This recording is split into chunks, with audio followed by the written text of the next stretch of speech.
Good evening, everybody, and welcome to the fifth session of hashtag Learn from Doers Ascent webinar series. This is our attempt as Ascent team to get you speakers from within our own cohort who are experts in their own domain to bring some insights and in the true Ascent sense, speak from experience, share from experience, and that's what we're doing. We have had four such very successful sessions this week. We've got ratings anywhere from 4.2 to 4.8 out of 5 for all the webinars that we have conducted this week, which is through the members. Very happy to introduce our speaker today, Dr. Sanjay Arora, Managing Director, Suburban Diagnostics. For today, what I would request you guys to do is that a doctor is going to spend about 40 minutes actually taking through the session, and we are going to leave the last 20 minutes for Q&A. So please keep posting your questions and answers in the Q&A section of the webinar. We'll take it from there. Over to you, Doc. Thank you, Archana, and thank you, Ascent, for arranging this session. So as Archana said, I head Suburban Diagnostics, a team of over 1,100 people. We will be celebrating our 26th anniversary on the 17th of this month. I'll also be celebrating my 29th wedding anniversary on the 14th of this month. So lots of good days to look forward to. Today I'll be taking you through a small journey. So Suburban Diagnostics was the first lab across the country to be given the permission to test for COVID-19. And that permission came to us on 22nd of March, 2020. And on 24th of March, 2020 is when we did our first COVID test. Now, why I know this date by heart is because 24th of March happens to be my birthday. Should I call it a mere coincidence or should I call it destiny? I believe that it's actually destiny, that the fact that we did our first COVID test on 24th of March this year was an opportunity for me and my team to fulfill our destiny, to fulfill our purpose of being able to add value to the society in this tough time.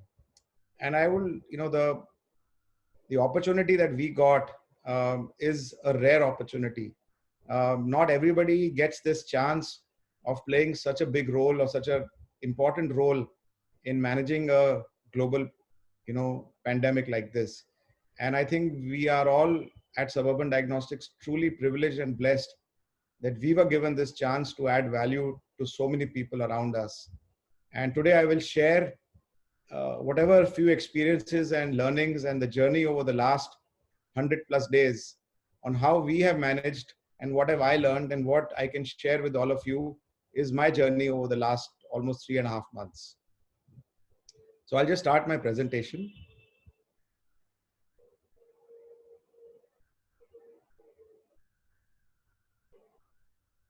Is this visible? So it goes with dealing with ambiguity, and I will share with you what is a true sense of the word ambiguity over the next few slides.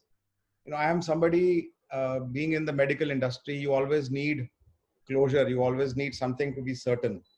But the last few months have completely challenged me from this comfort zone of mine. I've always been very uncomfortable with uncertainty, but I've had to deal with this, and I will show you how I was challenged with this uncertainty over the last few months.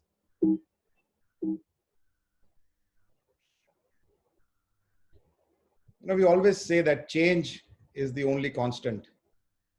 But now we have a new terminology that I've coined is uncertainty is the only certainty. And that is what has happened, is that today we are uncertain about everything that we are faced with. We are in this VUCA world. A few years ago, I was invited to a HR conference, and that's when I was exposed to this terminology of VUCA. I'm sure many of you are aware of it, but for few of you who are not, VUCA means volatile, uncertain, complex and ambiguous. And that's where the world that we are living in today is. We had this outbreak of COVID in China, and we were all thinking, should we really be concerned? Does it really, bother us what's happening in China? Then suddenly we had the outbreak in India. We had our first case in February, and then we were thinking, how serious is this? Is this something that is really going to bother us? It's one or two cases, in Kerala. But how serious is this? How does it really affect us? When will we get affected by it? Then, we thought, now that it is affecting all of us, can we participate? What can we do to participate in this? And that's when we as an organization started thinking, is there an opportunity for us here to actually add value? And I must share one experience that we invested in a technology called molecular diagnostics about 5 years ago. And we really didn't know, at that time we were told that we are a very small lab at that time and that molecular diagnostics may not be the right investment for us. But it is because of that investment in molecular diagnostics 5 years ago and the fact that we were accredited by the top bodies in India and the world that we were given this opportunity to participate.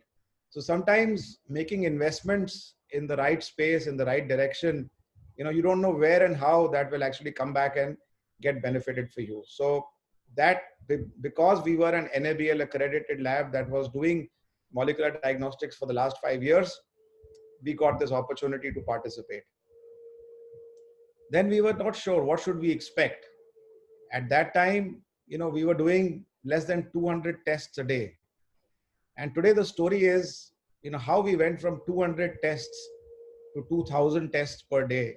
That's the journey that we have traversed over the last 100 days. And I will share my experiences of that. How do we really handle this opportunity?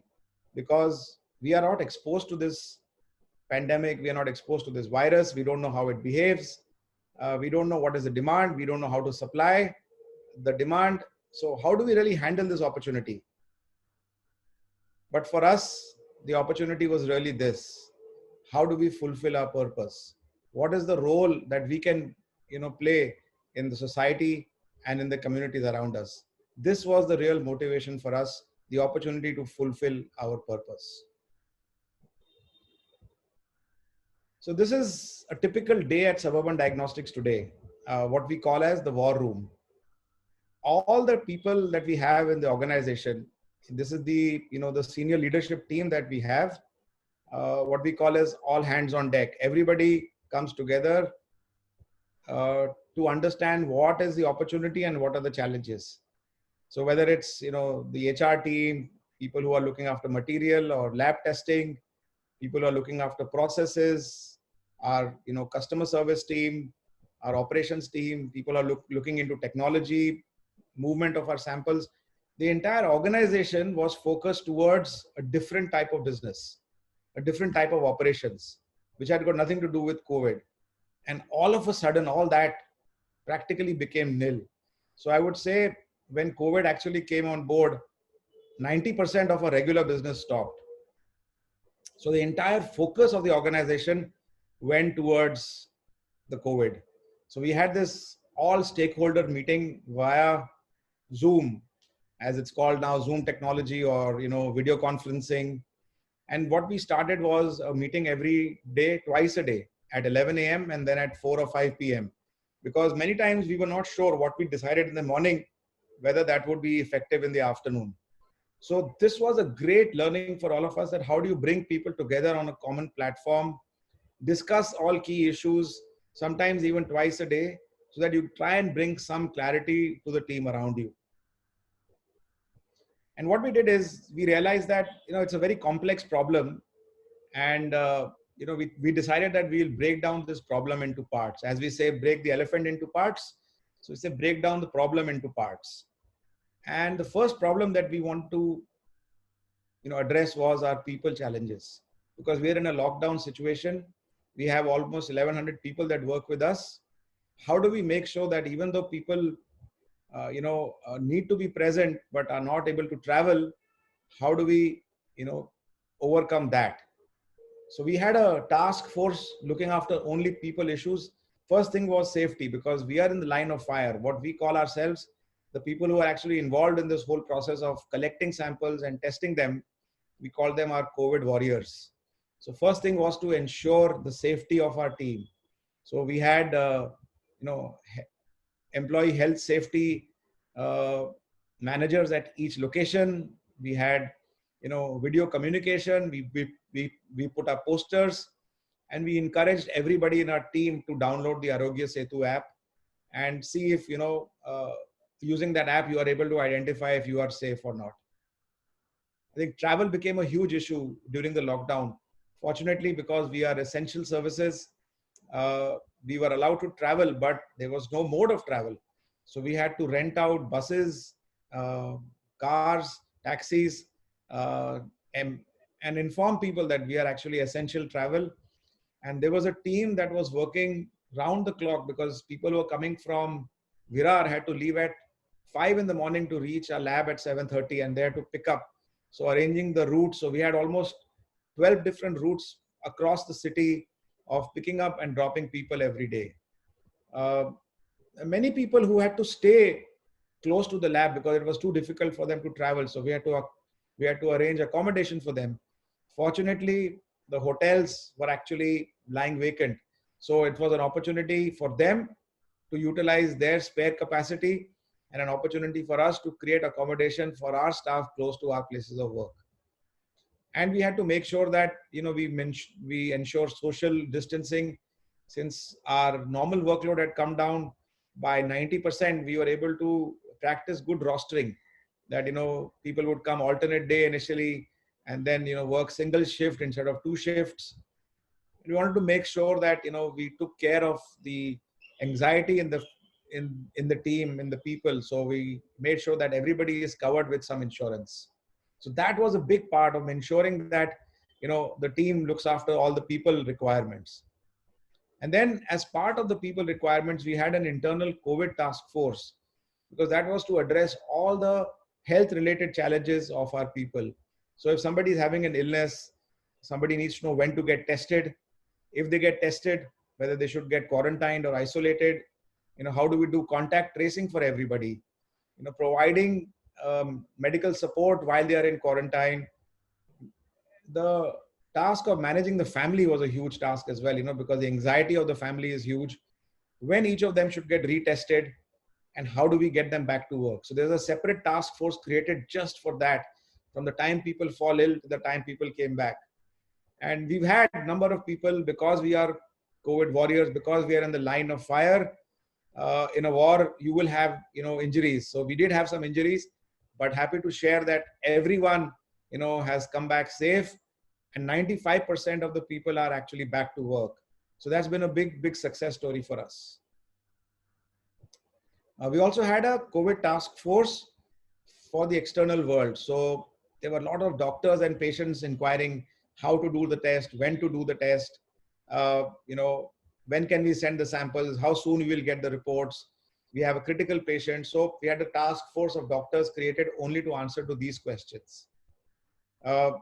Material was a huge challenge, because initially we were doing very few tests, and as the test capacity ramped up, we were facing shortage of material. So shortage of personal protective equipment, shortage of the material to do the test.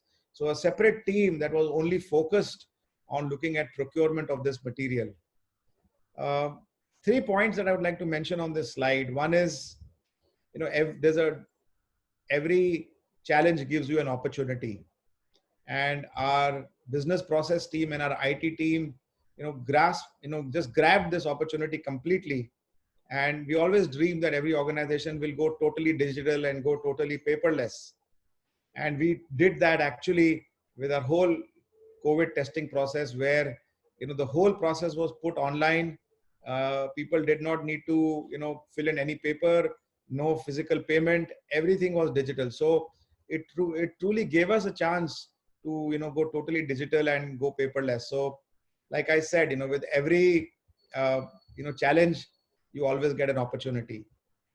The other thing that we learned was, you know, how do we coexist? So, you know, our COO, Sushant Kinra, built an amazing relationship with the authorities, whether it's the BMC, our lab head, Anupa, she built a great relationship with ICMR, as well as with the Maharashtra government. So I think at the senior leadership level, we were able to build very, very strong relationship with the authorities, and we could learn with each other, learn from each other. And as a result, the authorities will, not just support you, but come to even depend on you. And last but not the least is a team that had to focus on cash flows. And I will share that, in the further slides. So the biggest challenge for organizations, during this whole pandemic is how do you look at short-term survival and long-term resilience, both at the same time? And I attended a wonderful webinar by a very seasoned speaker, and he gave an example that bringing up a child for a parent is the best example of short-term and long-term. So when you're bringing up a child as a parent, you're telling the child when they come back from school, finish your homework, sleep on time, eat your food, get up in the morning, wear, and give them clothes to wear, don't watch too much television. So you're doing the short-term management. And at the same time, you are keeping them groomed, that, okay, I want him or her to, try and get into, a technology sphere or engineering or consulting or become a chartered accountant. So you're planning their long-term along with the short-term. So I think if you were to look at that, bringing up an organization is also like a way of parenting, that you have to manage short-term survival and at the same time focus on long-term resilience. So the first thing we did was, how do we get our staff, to respond to this challenge? So the best thing that was for us that since our non-COVID work had come down significantly, a lot of those people that were cross-trained and cross-skilling and upskilling into the COVID work. So the molecular diagnostic work is a little different. It's a little more technologically challenging.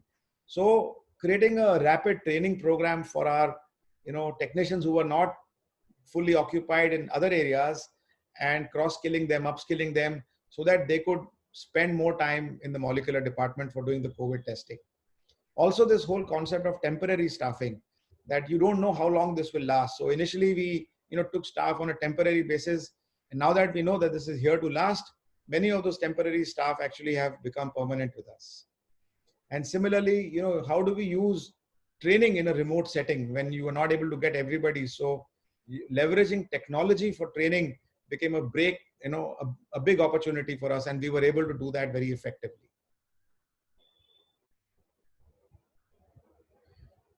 It's very important that when you are disconnected from your team in a physical face-to-face, that you still remain engaged with your team. So after the first week, after the first month, I had sent them emails, but then I was told by my team and by my children that, nobody reads emails today. So let's just record a video. So we started recording videos. I did one, and then the team, of course, made a lot more videos. We invested in a platform for webinars. So, we found that a great opportunity to, again, at a nominal cost of finding a way to engage with our team. And we did that extremely well. Appreciation is a very, very important part during this time. So making sure that you pat people on the back, even though it is remotely. But I think from a technology perspective, when you pat somebody on the back, it just becomes viral, literally, pun intended. So we went on to this board, this platform called Kudo board, where you can actually, appreciate somebody, and it is for the entire organization to see. Incentivization played a big role, and I'll be very happy to share that some of our frontline warriors, who wore the PPEs and, who are doing collections, have earned almost 4 to 5 times their fixed salary, which they would earn earlier. So that's a big, big success story for us. And because of those people, their motivation, that became, viral within the organization, started to circulate. And then other people got motivated by that, and they also volunteered. So I think from 1 to 2, 2 to 4, it actually became exponential. So, if you start well, it sort of just disseminates well within the team. But we also realize that, there is so much happening around us. Things are changing so rapidly. So just take one day at a time. Don't try and overthink.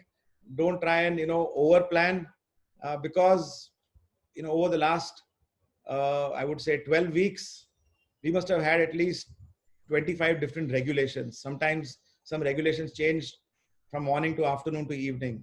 So there's so much of change in regulation. So it's important that we keep planning one day at a time. As I mentioned that, it's very important to work with the authorities, but also there was a great opportunity here and we saw the industry coming together.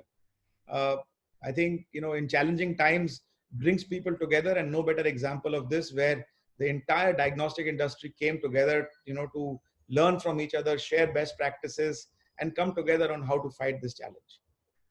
Uh, like I said, shortage of material. So again, working with the authorities, working with the industry to overcome the challenges, to make sure that we are able to predict the demand and supply. So when we started off 200 tests, how do we go from 200 tests a day to 2000 tests a day? So this whole predicting the demand and supply became, a regular exercise for us. There's a lot of social stigma around the fact that if you are COVID positive, you're almost untouchable. Of course, that thing has changed, but that's created a lot of fear in the mind of people. So how do we overcome, the mental stability of people was being challenged at this point of time. So learning to adapt to the disease, learning to adapt to the people in your team who are dealing with the illness, with the society, sometimes victimizing them, not allowing them to come back home, etc. So I think, just the whole mental makeup of this disease, was something that was being learned one day at a time.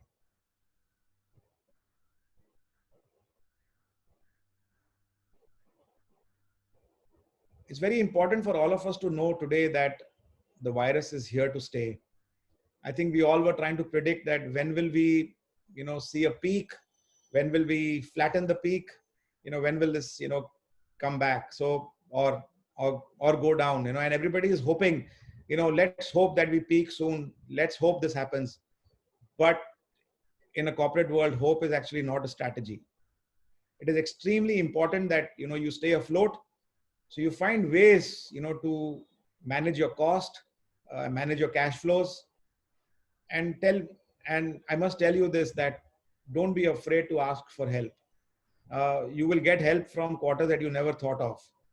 I'll give you the example of, we have about 175 different locations across our network, and almost all of them are rented premises. We went to every landlord, and almost everyone understood the challenges that we were facing, and almost everybody volunteered to either defer or reduce the rent. So, if you ask for help, you will get it. My belief is that if you don't ask, the answer will always be no. If you ask, there is a 50% chance that you will get it right. At least it'll come in your favor. So ask for help and you will definitely get it. We also realize, for me, a little bit of a traditional thought process person, that unless you are at work, you won't be effective or you won't be efficient. But we found, those things being challenged and changed, that we actually found that work from home can actually be more effective and more efficient. We were able to work with the flexibility, of some staff coming, some not coming, alternate day rostering, but it's also important that how do you keep your team and your, engaged? How do you find the best way to monitor the productivity of your team? And at the same time, you develop, your experience of getting back to work. So one thing we realized very soon is how are people getting infected at work is that actually when they're at work, they're wearing their mask and they're wearing their gloves, everything is fine. But when they go for a break, when they go for lunch, they take off their mask. So when people come together to have lunch, that we found was a very, a simple way to pass the virus one from one to the other. So that was a big learning for us, which we are trying to now disseminate, that, create a glass partition, not have more than, X number of people who go to work. And we're creating this whole back to work policy, which we'll be happy to share with all of you, that how do we actually help industry get back on its feet. And it's very important that, we try and find a way to predict the future, where you'll make both tactical decisions, which are now, but also you'll have to make strategic decisions what are for the future. despite all this, there'll be many questions that will remain unanswered. At a personal level, people will always wonder, how long will this last? Do I need to get tested? How do I get tested? What will I do if I or my family get infected? Will the BMC or the local authorities take me away to some place? Are there actually enough hospital beds? How do I manage my health? How do I manage my finances? These questions will continue to plague us, but we have to find a way to overcome this because many of them have now got addressed. There is clarity on now, there is no limitation on who can get tested. I think the BMC or the local authorities have also learned on how to deal with this. So the number of beds have also increased. I think, and the whole learning process continues to grow as we move along with this in our journey. And similarly, the challenges at the business also remain. When will things actually get back to normal? What will be the business impact that I will see short term and long term? One of the biggest challenges that people face is, will I have to lay off people? Fortunately for us, we needed more people. And in fact, we have taken on more people during this, last 3 months. But this is a very tough, situation for most people to be in. Will I actually be able to travel? And I think travel will see a drastic change going forward, where we have seen the benefits of, digital technology. We have conducted so many webinars for our doctors, and where a typical physical conference would see, 50, 100 doctors, in a digital webinar, we see close to 1,000 doctors attending that. So I think we have seen, that you don't really need to travel to become effective. Do we need to take a pay cut? So fortunately, again, for us, we were able to make sure that none of our staff members needed to take a pay cut. And I mentioned that, there's a great opportunity to, focus on areas like digitization of your businesses. And we have learned now is it's actually, you can find ways to get back to work and also keeping your team safe. So some of these questions are being answered as we move along. And leadership plays probably a huge role during this whole journey. So it's very important that as a leader, you lead by example, you lead with purpose, because you have to stand up and deliver. And I would like to share the example of Sushant, our COO, that, he was one of our team members who actually tested positive and he had an illness. But despite that, he continued to remain engaged with the team. We had a webinar when he was at home unwell, to take away the fear that, it's just a flu and nothing to worry about. So I think it's very important that you lead by example. And, Sushant did that, and that made a big difference to our entire organization. So it's very important that you manage yourself, you look after yourself. I like this term, the heat map, which I learned on a webinar recently, which actually stands for humility, empathy, authenticity, and trust. So, look at your heat map, learn to take initiative, set the right expectations. Very important that, you empower your team at this point of time, because leadership actually lies everywhere. You see and you will find people, everybody wants to contribute. And look at not just the effort, but look at the result. It's important that, you train your people to think that, it's not the effort that counts, it's the results that matter. And you will get bad news. So you have to learn how do you react to a bad news, because everybody is looking at you as a leader. So reacting to bad news in the right way is very, very important. We are going to make mistakes, but we have to become a quick learner. We have to, be accountable so that there's no blame game, and continue to invest in yourself. I think your growth will translate into the growth of the team. And some of the attributes of leadership that I saw in this time was a new word called agility, which is a combination of agility in execution.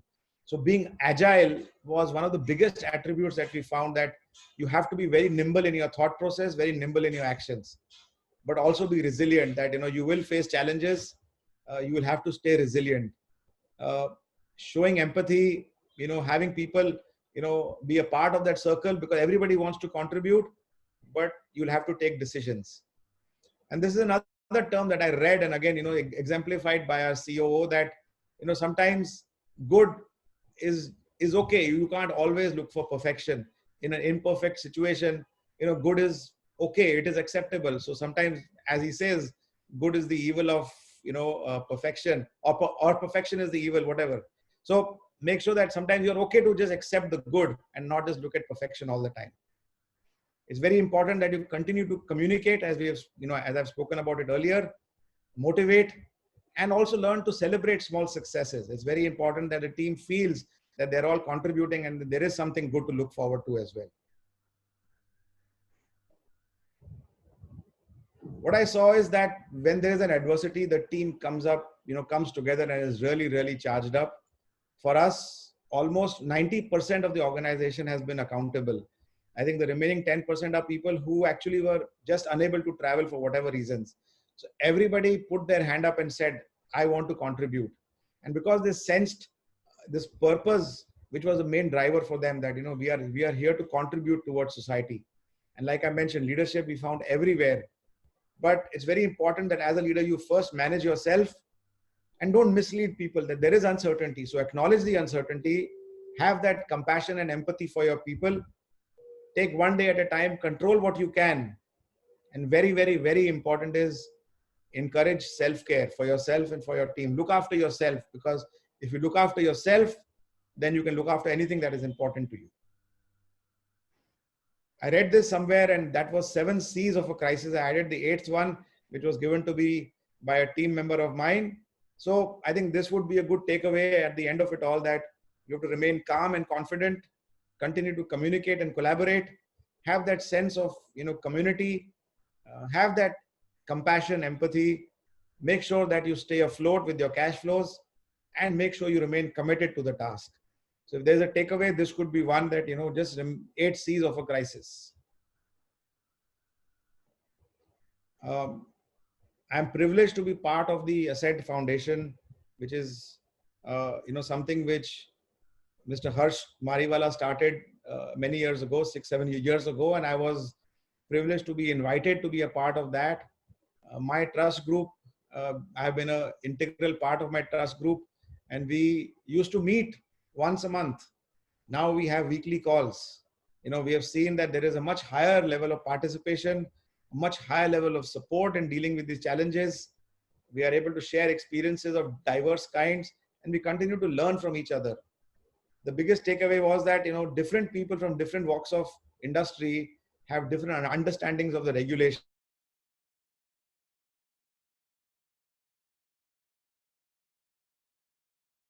Somebody will talk about how to negotiate on rental. So different people had different understandings of regulations, which was used to our advantage. So, I can't tell you the benefit that I have got. It's just immense. And if there are people who are not from Ascent, put your hand up and become a part of Ascent. It's a great platform for all of us. Towards the end of my presentation, I would like to say that, despite all the uncertainty around us, it's very important to find that level of certainty. We know that the whole planet is undergoing a reset. There's a reset button that is pressed. It's not just for the planet, but also for yourself. What people have learned to appreciate is the sense of gratitude. We tend to take many things for granted, especially your family, for example. So I think we're spending a lot more time in cooking and collaborating. I think we've become more congenial with each other. The true importance of health has been known to everybody now, that, we took our health for granted. So I think you can't stress upon the importance of good health and all the values, that we grew up with. We must learn to value those values. So when the whole planet is pressing a reset button, it's important that we don't get back to what was before, but truly a fresh start to reset your life. I think that's the opportunity here, is to reset your life. I'll share some of the personal experiences of how I've been dealing with it. So, I have a personal trainer who used to come to my gym in the building, but now I've started to work out on a video call with him. So 3 days a week. Now I've got a couple of my friends. My sister also has joined on that group. So we exercise, 4 or 5 of us on a video call, which would have never been possible. And I've actually lost 4 kgs during the lockdown. Music is a big, big support for me. I listen to all kinds of music. I aspire to become a DJ eventually. I think many of us have shared what is the best content to watch on Netflix or other Amazon Prime. I'm an avid cook, so I've spent a lot of time cooking, helping my family. So these are two of the dishes that I made. One is a chicken escalope, and one is watermelon salad with feta cheese. Photography, I'll share a photo at the end of my presentation with you. Before the talk, I was talking to Archana that what have I learned? What are the life skills that I've become good at? So I can make my bed really well. I'm good at sweeping the floor. Uh, you know, uh, uh, I'm an expert in cleaning the dining table. My kids joke with my wife and they say that Dad walks 7 times around the dining table. I think he's pretty soon going to get married to the dining table. Because he has to walk that 7 times around the dining table to make sure it's clean. So, what are the life skills that you have learned, and how can you use this to improve your, personal contribution as well? I'll share a few small stories, that make this hard work and effort for the team all worthwhile. Today, we have, impacted over 80,000 lives. We've done more than 80,000 tests for COVID. And I think we truly feel blessed and privileged that we've been able to impact over 80,000 lives today. We have stories of a pregnant lady who was not allowed to get admitted into a hospital because she didn't need the COVID test and she was just about to deliver, and how our report was able to help her deliver in time. We have a boy who comes to our building to supply egg and bread and pav, and the buildings were not allowing him to come in because he could be a carrier. So we helped him get his test done, which allowed him to continue with his livelihood, because he was supplying bread to 5 or 6 buildings in the same neighborhood. And he spoke to me and he said that I've been banned from entering any building because they think I could be a carrier. So we helped him get his test done, and now he proactively calls my wife and asks, "Aapko bread chahiye ki nahi?" So the whole equation has changed by just helping somebody like that. There are so many critical patients in the ICU where our timely reports have helped them get the right treatment. This whole Vande Bharat, where all our loved ones who were living overseas were brought back thanks to the government, but were asked to remain quarantined in a hotel till they could get a test done. So those emotions, making sure tests are done on time, reports are given on time, so that people can go back to their families. So many senior citizens where we've been able to service them at home, because we don't want people to come out. So we're one of the few organizations that actually goes to people's houses if you are a senior citizen and does the test for you at home. And last but not the least is my salute, my gratitude, my appreciation for all the healthcare workers, the police force, the BMC authorities, all of them whom we have worked together with, in helping them get tested, so that they continue to be the support system for the entire society at this point of time. And I would like to end by this photograph that I took from my balcony. So I love photography. My daughter and I, take pictures like this quite often. And as you can see, that there is a sign that, the world is telling us that no matter, how dark the clouds are, there is always that ray of hope. There is always that, sunshine that will come in through the dark clouds, as we can see. So the world is telling us that, stay resilient, stay strong, help each other, be compassionate, be focused, look after yourself, look after people around you, and this will end soon. It's not a hope, but it's a journey that we have to walk together with. I wish you all the best. Stay safe, and stay healthy. Thank you. Thank you, Doctor. What I'm going to do right now is request all the participants to post questions for Doc on the Q&A. I think a few people have also raised their hands, so we'll take in some audio questions. But before, what stayed with me is the gratitude and the appreciation bit that you spoke about. I think quite a few people have written nice things about you, Doc, or your talk already. More than questions, there are appreciation. I'd like to read them out before we go to the question and answer. So somebody, Pradnya, has written great presentation, reflection from the trenches of a very competent and caring leader. I think some Manjunath's I think takeaway has been help each other. I appreciate the suburban thought process. So these are some good words your way, Doc. So we'll go into the questions. Please start posting your questions in the Q&A. That would be important. I think somebody, Mr. Banerjee has raised his hand. Can we enable that, Ruchika? It's Arun Banerjee, yes. Arun would like you to unmute yourself at your end and post the question, audio question from Doc. Arun, can you hear us? You can unmute yourself.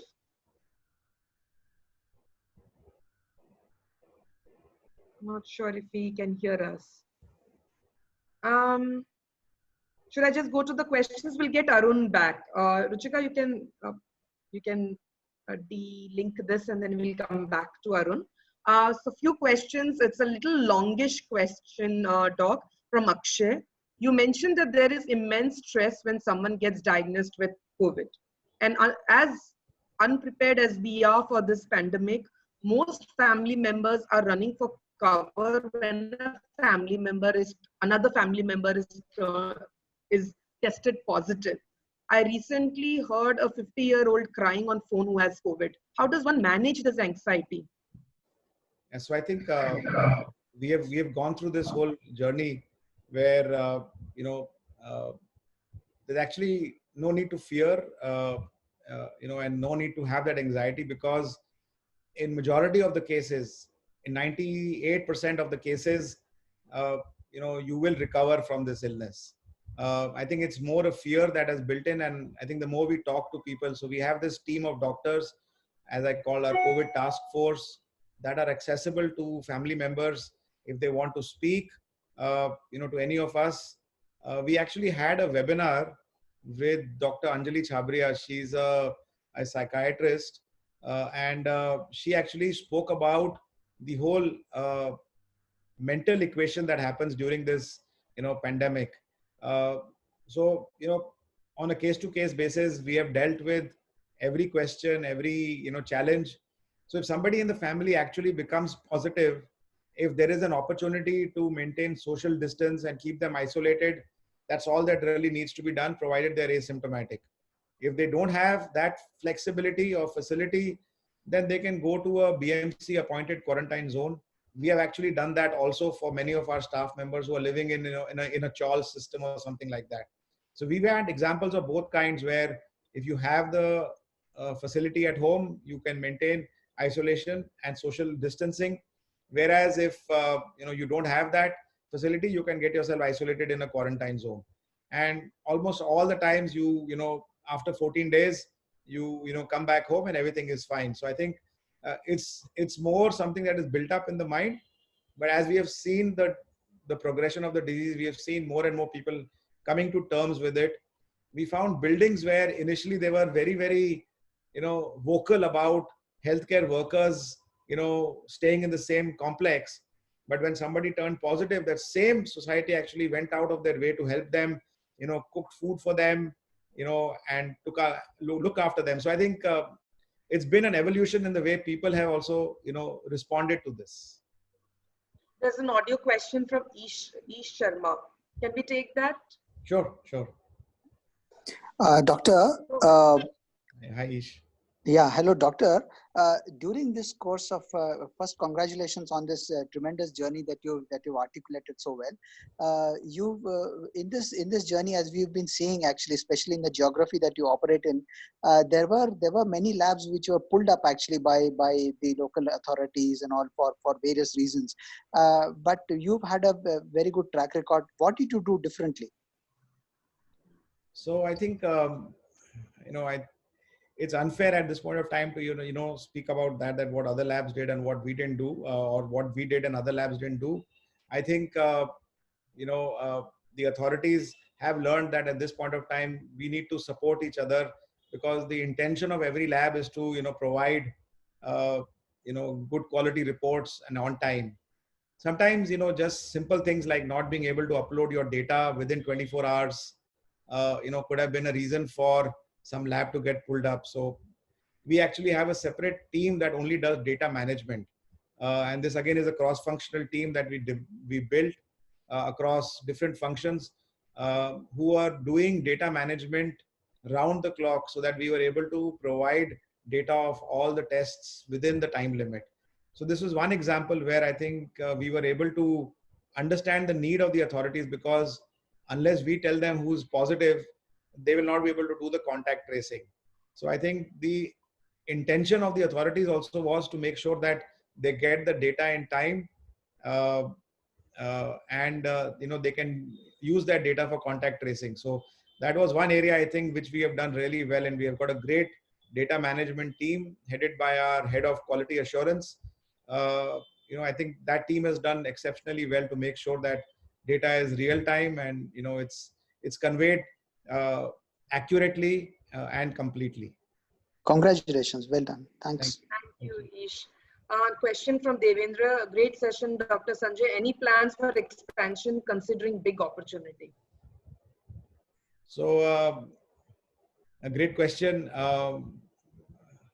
I think at this point of time, we are trying to see expanding our ability to, up our supply side to meet the demand. I think the demand for COVID will continue to increase.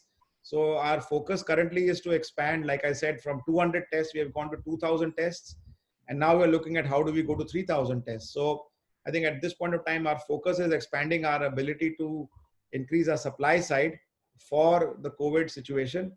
But over a period of time, yes, I think there is a great opportunity for the industry to consolidate. And if such opportunities do come our way, we will be looking at that for sure. At this point, I will request the attendees to take a quick feedback session on what you thought the session looked like. I think this instant feedback is very critical for us. Please take 20 seconds to give this, which also means once we are done with this, we'll be asking more questions to Doc. So keep posting those questions in the Q&A. We'll take another 5-10 minutes to wind up the session. So please send your questions and take the feedback.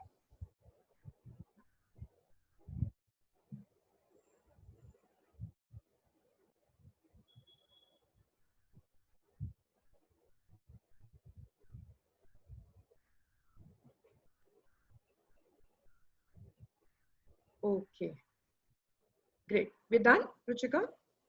Okay, great. A question, there is another comment which says, in these times, we need a positive attitude, and that is my takeaway from from your presentation. So thank you for that. This is from Vandana Indra. Thank you. I had a question, Doc, for you. During these times, how it is very critical to remain ethical towards the practice. And in the last couple of weeks, I've read about bigger big diagnostic centers going through these challenges where they have been blamed for unethical practices with wrong reports to make money and all of that. What's your take on that, and how do you still remain ethical during this crisis? So first of all, I would like to be the torchbearer on behalf of the industry. I don't think anybody is looking at COVID as a business. I don't think any lab or any hospital at this point of time is looking at the COVID situation as a business. We certainly are not looking at that.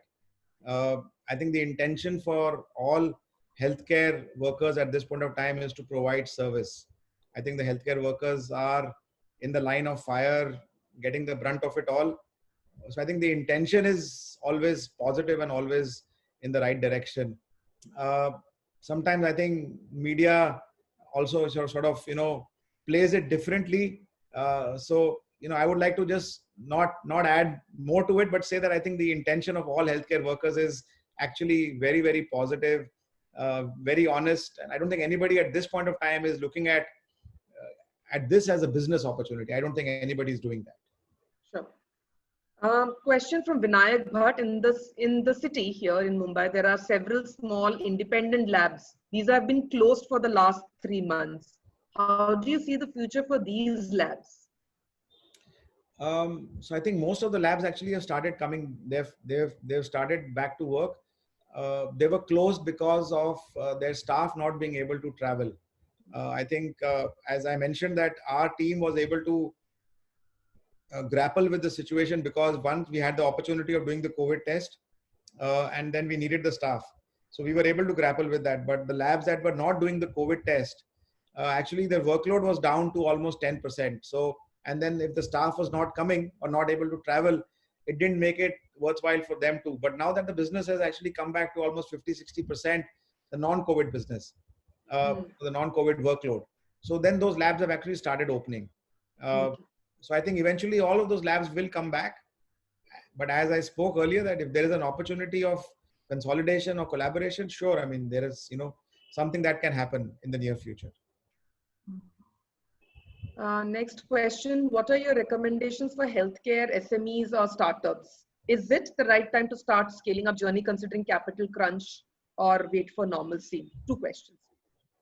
So I think if the healthcare startup is in the technology area, great time. I think no better time than this, because everybody in healthcare is also looking at technology interventions. If it is a brick and mortar type of business, maybe you can wait to see how the COVID situation pans out, because according to me, the COVID situation is here to stay for a while. I have seen a lot of non-healthcare industries starting to get into healthcare. So manufacturing sanitizers and gloves and masks. So you've seen people from other industries coming into healthcare. Yeah, so healthcare definitely is, a great future for, it is good, like technology, healthcare is a, great opportunity for the future. I think if it is a technology based healthcare solution, perhaps a better opportunity there. Okay. And should one put capital in expansion right now? So again, I think it depends on what type of opportunity you're seeing, that if it is going to dovetail into, what's currently happening, sure, absolutely. We have done that, and no reason why I would not encourage others to do the same. What is your view on antibody testing? So there are 3 types of tests that are prevalent today. There is the PCR or the swab test, which is the gold standard. Then after that is the antibody test. So somebody who's got the virus, after 14 days will start developing antibodies to it. And that's the antibody test. And now there's a 3rd test called as the antigen test, which is like a PCR test, but it's at point of care. So antibody test basically is to measure if an individual has developed an immune response to the virus. So it's not used for diagnosis, but to actually check the spread of the virus. So many people, almost 50% of the individuals who were infected with the virus will not show any symptoms. So may not have actually got tested also. So if we do a wider antibody surveillance, we will find what percentage of the population has actually got exposed to the virus, how many people have developed antibodies. And those who were infected and have developed antibodies will have shown some sort of an immune response to that virus. So it is a fairly effective tool that is being used in people who want to get back to work. So, large corporates or offices are doing antibody screening to see if somebody's got the antibody, they are safer to come back to work and lower at risk, whereas somebody who's never been exposed is still vulnerable. So somebody who has the antibody, has a much lower risk and they can come back to work. Okay. So question from Vignesh, one of our Ascend members. It's a little crystal gazing kind of a question, but you have mentioned that the virus is here to stay for a while. I know we are not looking at 0 cases, but according to you, when do you think it will become good enough for most of the businesses to work normally? Good enough is a very generic term, I think. It's very open-ended. If you were to look at how things will be back to pre-COVID days, maybe another 12 months, I would think, to look at if it came back to back COVID days. Pre-COVID, I don't think it'll, until the vaccine comes and is truly tested, I don't think things will actually come back to exactly how it was before COVID. So I am looking at 12 months from today. Okay. There are a few words of appreciation there. Again, I'd like to read it out. They're not questions, but clearly you're a very popular doc, I must say. Best leader I've seen, Dr. Sanjay. Thank you again. This is from Manjunath. There's somebody called Mehul who's written, thanks, Doc, for a great presentation. Great knowing you personally, and my takeaway from your presentation was agility.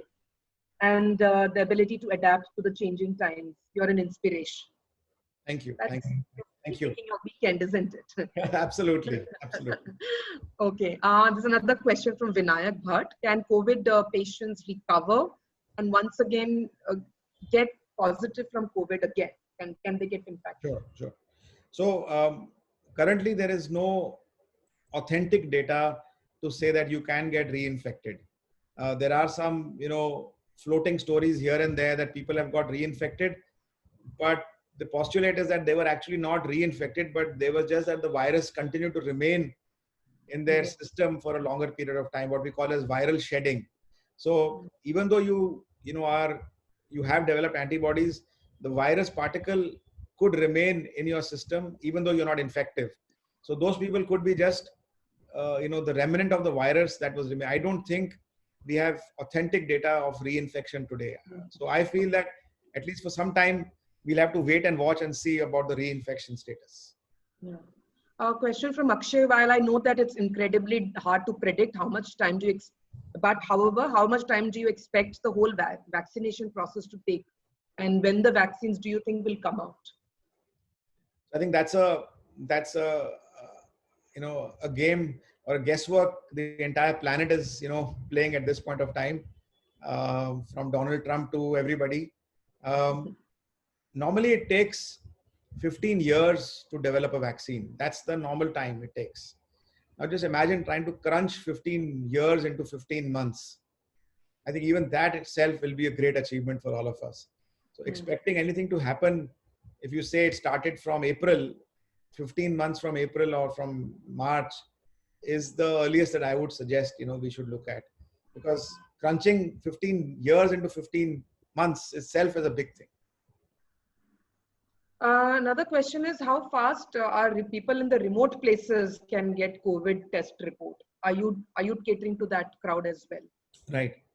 So I think as the logistics facilities open up, so we have a network that extends into Aurangabad and Nagpur and Nasik, Jabalpur, Indore. So some of those locations we started to see the logistics network opening up.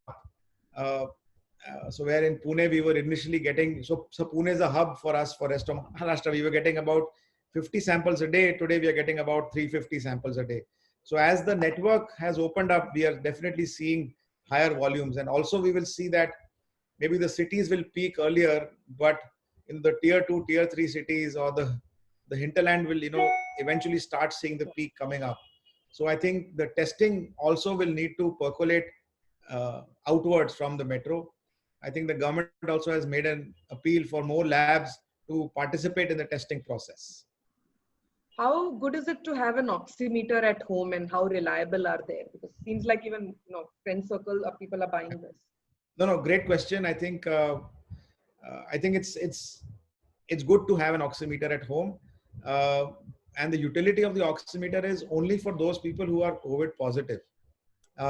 In the sense, it's not something which you can use. You can use it for anybody, even if you're not COVID, to check the oxygen saturation from your finger. Yeah. And the normal results are around 95% plus. In a COVID positive case, there's something called as happy hypoxia. What that means is that even though your oxygen saturation goes down, you don't feel breathless. So the pulse oximeter actually comes in handy at that time, that if you suddenly see your saturation going down from 95 to 94 to 92 to 90, then you know that you need to take immediate action. If you are being home quarantined, that you need to immediately get yourself admitted in a hospital, seek medical advice, because early on is where, if you do the right kind of treatment, there's almost 100% chance of success. If you wait for too long, it can become debilitating. So the oximeter helps you identify that timeline where you identify you are at high risk and you need to take medical attention. Okay, I think we have we're kind of running out of time, but I have still 2 questions. We'll take it quickly. What are your quick tips to avoid COVID infection, if that can be avoided? What are your quick tips? Wear a mask, No question about it. We are now realizing that it's not just, droplet spread, but aerosol spread or airborne. So wear a mask, go out only if you have to, stay at home as much as you can, and definitely don't get into, closed room gatherings. Wash your hands, that of course remains. But I think wearing a mask, staying at home, and don't get into closed room gatherings.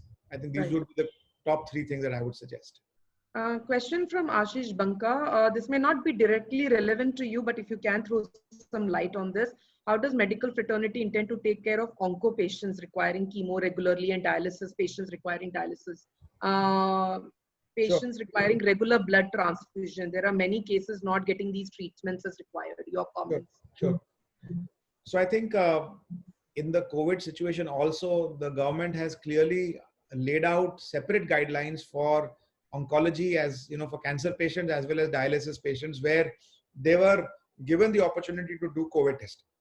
So I think the government has clearly recognized the need for cancer patients or kidney patients. So I think that is already being addressed. Of course, now it's a free for all. Everybody can get tested if they need to. But these 2 illness cases were always being looked at. So I think there is always attention being paid to it. I think there's a general fear among people that I don't want to go to a hospital setup because what if I get infected in a medical, and that's a valid fear today. And that's why perhaps people are delaying going back to hospitals.